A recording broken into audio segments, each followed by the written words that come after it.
EPF പെൻഷൻകാരുടെ പട്ടിണി മാറ്റാൻ സർക്കാർ തയ്യാറാകണമെന്ന് Kerala provident fund members and pensioners association സംഘടനാ അംഗങ്ങളുടെ വിഷയങ്ങൾ ചർച്ച ചെയ്ത് സംസ്ഥാന കൗൺസിൽ കോഴിക്കോട്ട് ചേർന്നു. Kerala provident fund members and pensioners association സംസ്ഥാന ജനറൽ കൗൺസിൽ യോഗം കോഴിക്കോട്ട് നടന്നു. സംസ്ഥാന പ്രസിഡന്റ് അരവിന്ദാക്ഷൻ KT ഉദ്ഘാടനം ചെയ്തു.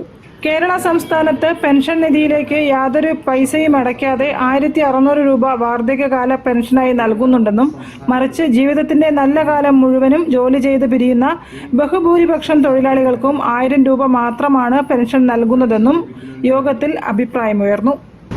യാതൊരുവിധ പൈസയും മാസം സർക്കാരിലേക്ക് ക്ഷേമനിധിയിലേക്ക് കൊടുക്കാതെയാണ് വാർദ്ധക്യകാല പെൻഷൻ 1600 രൂപ വാങ്ങുന്നത്.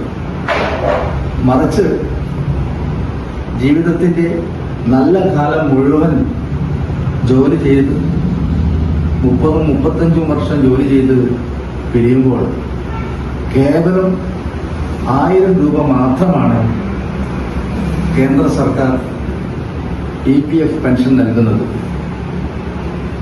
ഇത് ന്യായമാണോ അന്യായമാണോ എന്ന് ഇവിടുത്തെ ജനങ്ങൾ ചിന്തിക്കണം. മാന്യമായ പെൻഷൻ നൽകി EPF പെൻഷൻകാരുടെ പട്ടിണി മാറ്റുവാൻ കേന്ദ്ര സർക്കാർ തയ്യാറാകണമെന്നും മിനിമം EPF പെൻഷൻ 10,000 രൂപയായി വർദ്ധിപ്പിക്കണമെന്നും കേരള സർക്കാരുകളോട് സംഘടനാ അംഗങ്ങൾ ആവശ്യപ്പെട്ടു. പരിപാടിയിൽ സംസ്ഥാന ഉപാധ്യക്ഷൻ RK വേലായുധൻ അധ്യക്ഷനായിരുന്നു.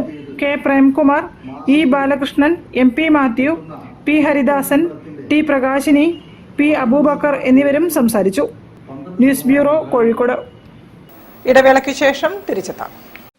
ക്യാൻസറിനെതിരെ പൊരുതാനായി കാലിക്കറ്റ് സിറ്റി സർവീസ് സഹകരണ ബാങ്കും MVR ക്യാൻസർ സെന്ററും സംയുക്തമായി അവതരിപ്പിക്കുന്ന ക്യാൻസർ ചികിത്സാ സഹായ പദ്ധതിയാണ് മാസ് കെയർ.